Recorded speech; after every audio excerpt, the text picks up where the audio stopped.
Book I. The gods in council, Minerva's visit to Ithaca, the challenge from Telemachus to the suitors. Tell me, O Muse, of that ingenious hero, who travelled far and wide after he had sacked the famous town of Troy.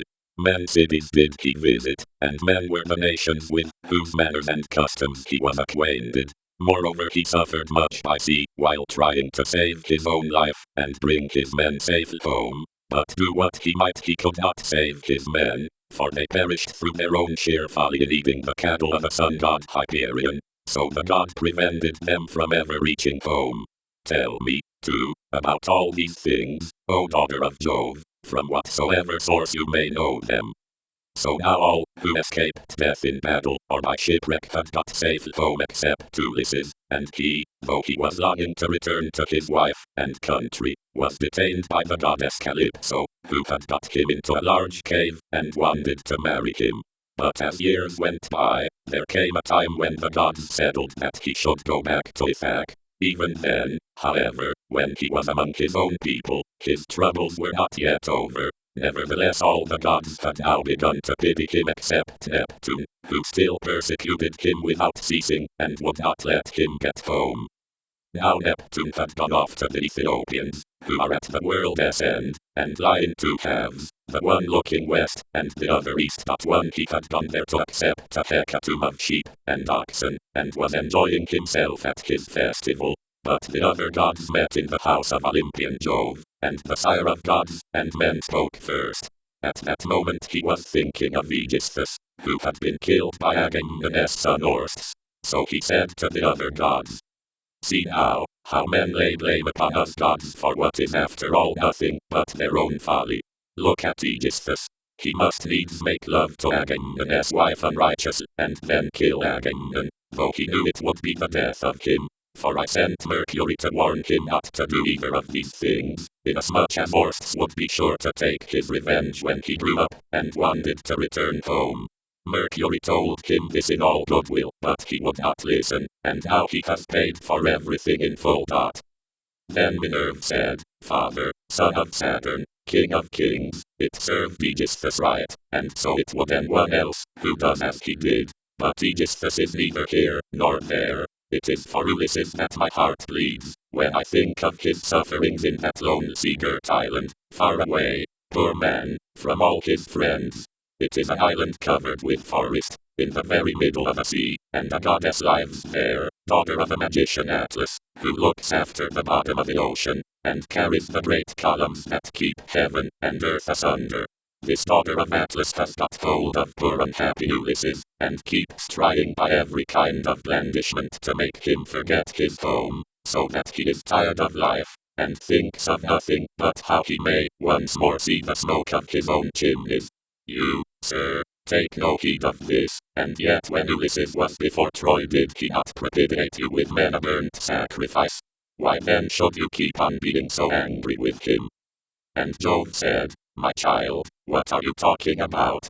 How can I forget Ulysses, than whom there is no more capable man on earth, nor more liberal in his offerings to the immortal gods that live in heaven? Bear in mind, however, that Neptune is still furious with Ulysses for having blinded an eye of Polyphemus, king of the Cyclopes. Polyphemus is son to Neptune by the nymph Theus, daughter to the sea king Phorcys. Therefore, though he will not kill Ulysses outright, he torments him by preventing him from getting home. Still, let us lay our heads together, and see how we can help him to return. Neptune will then be pacified, for if we are all of mind, he can hardly stand out against us. And Minerva said, Father, son of Saturn, king of kings, if, then, the gods now mean that Ulysses should get home, we should first send Mercury to the Ogygian island to tell Calypso that we have made up our minds, and that he is to return. In the meantime I will go to Ithaca, to put heart into Ulysses' son Telemachus. I will embolden him to call the Achaeans in assembly, and speak out to the suitors of his mother Penelope, who persist in eating up a number of his sheep and oxen. I will also conduct him to Sparta and to Pylos, to see if he can hear anything about the return of his dear father, for this will make people speak well of him. So saying, she bound on her glittering golden sandals, imperishable, with which she can fly like the wind over land or sea. She grasped the redoubtable bronze-shod spear, so stout and sturdy and strong, wherewith she quells the ranks of heroes who have displeased her, and down she darted from the topmost summits of Olympus, whereon forthwith she was in Ithaq, at the gateway of Ulyss's house, disguised as a visitor, Mentes, chief of the Taphians, and she held a bronze spear in her hand. There she found the lord suitors seated on hides of the oxen, which they had killed and eaten, and playing draughts in front of the house. Men servants and pages were bustling about to wait upon them, some mixing wine with water in the mixing bowls, some cleaning down the tables with wet sponges and laying them out again, and some cutting up great quantities of meat. Telemachus saw her long before anyone else did. He was sitting moody among the suitors thinking about his brave father, and how he would send them flying out of the house, if he were to come to his own again, and be honored as in days gone by. Thus brooding as he sat among them, he caught sight of Minerva, and went straight to the gate, for he was vexed that stranger should be kept waiting for admittance. He took her right hand in his own, and bade her give him her spear. "Welcome," said he, "to our house, and when you have partaken of food you shall tell us what you have come for."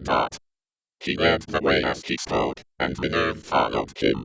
When they were within he took her spear, and set it in the spear stand against a strong bearing post along with the many other spears of his unhappy father, and he conducted her to a rich decorated seat under which he threw a cloth of damask. There was a footstool also for her feet too, and he set another seat near her for himself, away from the suitors, that she might not be annoyed while eating by their noise and insolence, and that he might ask her more freely about his father. A maid-servant then brought them water in a beautiful golden ewer, and poured it into a silver basin for them to wash their hands, and she drew a clean table beside them. An upper servant brought them bread, and offered them many good things of what there was in the house. The carver fetched them plates of all manner of meats, and set cups of gold by their side, and a manservant brought them wine, and poured it out for them. Then the suitors came in, and took their places on the benches, and seats at 3/4 with manservants poured water over their hands, maids went round with the bread baskets, pages filled the mixing bowls with wine and water, and they laid their hands upon the good things that were before them. As soon as they had had enough to eat and drink they wanted music and dancing, which are the crowning embellishments of banquet, so a servant brought a lyre to Phemius, whom they compelled perforce to sing to them. As soon as he touched his lyre and began to sing, Telemachus spoke low to Minerva, with his head close to hers that no man might hear. "I hope, sir," said he, "that you will not be offended with what I am going to say. Singing comes cheap to those who do not pay for it, and all this is done at the cost of one whose bones lie rotting in some wilderness, or grinding to powder in the surf. If these men were to see my father come back to Ithaq they would pray for longer legs rather than longer purse, for man would not serve them. But he, alas, has fallen on an ill fate, and even when people do sometimes say that he is coming, we no longer heed them. We shall never see him again. And now, sir, tell me, and tell me true, who you are, and where you come from. Tell me of your town and parents, what manner of ship you came in, how your crew brought you to Ithaq, and of what nation they declared themselves to, for you cannot have come by land. Tell me also true, for I want to know, are you a stranger to this house, or have you been here in my father's time? In the old days we had men visitors, for my father went about much himself that." And Minerva answered, "I will tell you true and particular all about it. I am Mentes, son of ꪮᦗ, and I am king of the Taphians. I have come here with my ship and crew, on a voyage to men of foreign tongue, being bound for Temesphor with a cargo of iron, and I shall bring back copper. As for my ship, it lies over yonder off the open country away from the town, in the harbor Ethron 5 under the wooded mound in Neraton. But 6 our fathers were friends before us, as old Lerts will tell you, if you will go and ask him. They say, however, that he never comes to town now, and lives by himself in the country, faring hard, with an old woman to look after him and get his dinner for him, when he comes in tired from pottering about his vineyard. They told me your father was at home again, and that was why I came, but it seems the gods are still keeping him back, for he is not dead yet, not on the mainland. It is more like he is on some seagirt island in mid-ocean, or a prisoner among savages, who are detaining him against his will. I am no prophet, and know very little about omens, but I speak as it is borne in upon me from heaven, and assure you that he will not be away much longer. For he is a man of such resource that even though he were in chains of iron he would find some means of getting home again. But tell me, and tell me true, can Ulysses really have such a fine-looking fellow for son? You are indeed wonderful like him about the head and eyes, for we were close friends before he set sail for Troy, where the flower of all the Argives went also. Since that time we have never either of us seen the other. My mother answered, Telemachus tells me I am son to Ulysses, but it is a wise child that knows his own father. Would that I were son to one who had grown old upon his own estates, for, since you ask me, there is no more ill-starred man under heaven than he who they tell me is my father. And Minerva said, there is no fear of your race dying out yet, while Penelope has such a fine son as you are. But tell me, and tell me true, what is the meaning of all this feasting, and who are these people? What is it all about? Have you some banquet, or is there a wedding in the family, for no one seems to bring in provisions of his own? And the guests, how atrocious they are behaving, what riot they make over the whole house. It is enough to disgust any respectable person who comes near them. So said Telemachus, as regards your question, so long as my father was here it was well with us, and with the house, but the gods in their displeasure have willed it otherwise, and have hidden him away more close than mortal man was ever yet hidden. I could have borne it better even though he were dead, if he had fallen with his men before Troy, or had died with friends around him when the days of his fighting were done. For then the Achaeans would have built a mound over his ashes, and I should myself have been heir to his renown. But now the storm winds have spirited him away we know not whither. He is gone without leaving so much as a trace behind him, and I inherit nothing but dismay. Nor does the matter end simply with grief for the loss of my father. Heaven has laid sorrows upon me of yet another kind. For the chiefs from all our islands, Dulichium, Same, and the woodland island of Zacynthus, as also all the principal men of Ithaca itself, are eating up my house under the pretext of paying their court to my mother, who will neither point blank say that she will not marry 7, nor yet bring matters to an end. So they are making havoc of my estate, and before long will do so also with myself. Is that so? Exclaimed Minerva. Then you do indeed want Ulysses home again. Give him his helmet, shield, and a couple of lances, and if he is the man he was when I first knew him in our house, drinking and making merry, he would soon lay his hands about these rascal suitors, were he to stand once more upon his own threshold. He was then coming from afar, where he had been to beg poison for his arrows from Ilus, son of Murmerus. Ilus feared the ever-living gods, and would not give him any, but my father let him have some, for he was very fond of him. If Ulysses is the man he then was, these suitors will have a short shrift, and a sorry wedding. But there, it rests with heaven to determine whether he is to return, and take his revenge in his own house, or no. I would, however, urge you to set about trying to get rid of these suitors at once.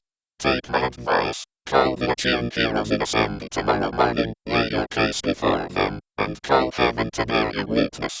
Bid the suitors take themselves off, each to his own place, and if your mother's mind is set on marrying again, let her go back to her father, who will find her a husband, and provide her with all the marriage gifts that so dear a daughter may expect.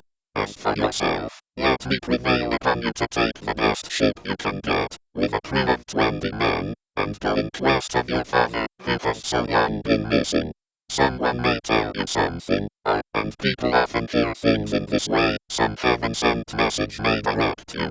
First go to Pylos, and ask Nestor, then go on to start, and visit Menelaus, for he got home last of all the Achaeans. If you hear that your father is alive, and on his way home, you can put up with the waste these suitors will make for yet another 12 months. If on the other hand you hear of his death, come home at once, celebrate his funeral rites with all due pomp, build a barrow to his memory, and make your mother marry again. Then, having done all this, think it well over in your mind how, by fair means are foul, you may kill these suitors in your own house. You are too old to plead infancy and younger. Have you not heard how people are singing Arst's praises for having killed his father as murderer Aegisthus? You are a fine, smart-looking fellow. Show your medal, then, and make yourself a name in star.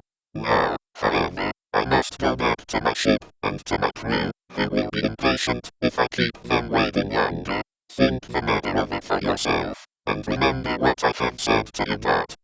Sir, answered Telemachus, it has been very kind of you to talk to me in this way, as though I were your own son, and I will do all you tell me. I know you want to get on with your voyage, but stay a little longer till you have taken a bath and refreshed yourself. I will then give you a present, and you shall go on your way rejoicing. I will give you one of great beauty and value, a keepsake, such as only dear friends give to one another that. Minerva answered, do not try to keep me, for I would be on my way at once. As for one present you may be disposed to make me, keep it till I come again, and I will take it home with me. You shall give me a very good one, and I will give you one of no less value in return that. With these words she flew away like a bird into the air, but she had given Telemachus courage, and had made him think more than ever about his father. He felt the change, wondered at it, and knew that the stranger had been a god, so he went straight to where the suitors were sitting. Famulus was still singing, and his hearers sat wrapped in silence as he told the sad tale of a return from Troy, and the ills Minerva had laid upon the Achaeans. Penelope, daughter of Icarius, heard his son from the room upstairs, and came down by the great staircase, not alone, but attended by two of her handmaids. When she reached the suitors she stood by one of the bearing posts that supported the roof of a cloister's gate with a staid maiden on either side of her. She held a veil, moreover, before her face, and was weeping bitterly. Famulus, she cried, you know many other feats of gods and heroes, such as poets love to celebrate.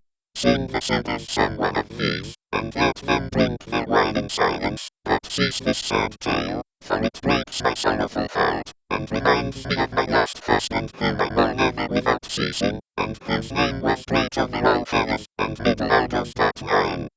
Mother, answered Telemachus, let the bard sing what he has a mind to. Bards do not make the ills they sing of. It is Jove, not they, who makes them, and who sends weal or woe upon mankind according to his own good pleasure. This fellow means no harm by singing the ill-fated return of the demons, for people always applaud the latest songs most warmly. Make up your mind to it, and bear it. Ulysses is not the only man who never came back from Troy, but many another went down as well as he. Go, then, within the house, and busy yourself with your daily duties, your loom, your distaff, and the ordering of your servants. For speech is no less murder, and mine above all others 10, for it is I who am master here that. She went wandering back into the house, and laid her son's saying in her heart. Then, going upstairs with her handmaids into the room, she mourned her dear husband till Minerva shed sweet sleep over her eyes. But the suitors were clamorous throughout the covered cloisters 11, and prayed each one that he might be her bedfellow. Then Telemachus spoke, shamelessly cried, and insolent suitors, let us feast at our pleasure now, and let there be no brawling, for it is a rare thing to hear a man with such a divine voice as Famulus has. But in the morning meet me in full assembly that I may give you formal notice to depart, and feast at one another's houses, turn and turn about, at your own cost. If on the other hand you choose to persist in sponging upon one man, heaven help me, but Jove shall reckon with you in full, and when you fall in my father's house there shall be no man to avenge you that. The suitors bit their lips as they heard him, and marveled at the boldness of his speech. Then, Antinous, son of Eucles, said, the gods seem to have given you lessons in bluster and tall talking. May Jove never grant you to chief in a fact as your father was before you that. Telemachus answered, Antinous, do not chide with me, but, God willing, I will be chief too, if I can. Is this the worst fate you can think of for me? It is no bad thing to be chief, for it brings both riches and honor. Still, now that Ulysses is dead there are great men in effect both old and young, and some other may take the lead among them. Nevertheless I will be chief in my own house, and will rule those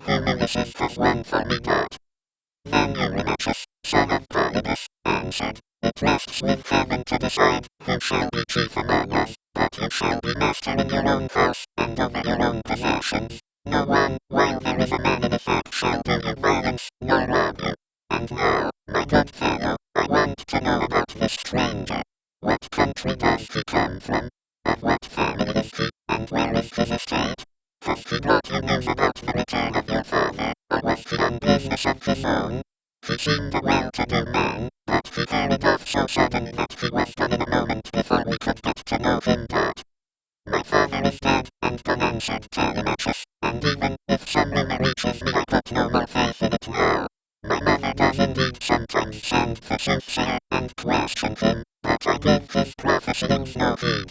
As for the stranger, he was Menes, son of 䪶 chief of the Taphians, an old friend of my father Astot, but in his heart he knew that it had been the goddess. The suitors then returned to their singing and dancing until the evening, but when night fell upon their pleasuring they went home to bed, each in his own abode but one. Telemachus' room was high up in a tower 13 that looked onto the outer court. Thither, then, he hied, brooding and full of thought. A good old woman, 䪶daughter of ᪿᵗ, the son of ⪿ went before him with a couple of blazing torches. lerch had bought her with his own money when she was quite young. He gave the worth of 20 oxen for her, and showed as much respect to her in his household as he did to his own wedded wife, but he did not take her to his bed, for he feared his wife's resentment. But one, for she it was who now guided Telemachus to his room, and she loved him better than any of the other women in the house did, for she had nursed him when he was a baby. He opened the door of his bedroom, and sat down upon the bed. As he took off his shirt 15 he gave it to the good old woman, who folded it tidily up, and hung it for him over a peg by his bedside, after which she went out, pulled the door to by a silver catch, and drew the bolt home by means of a strap. But one 6 that Telemachus, as he lay covered with a woolen fleece, kept thinking all night through of his intended voyage, and of a counsel that Minerva had given him.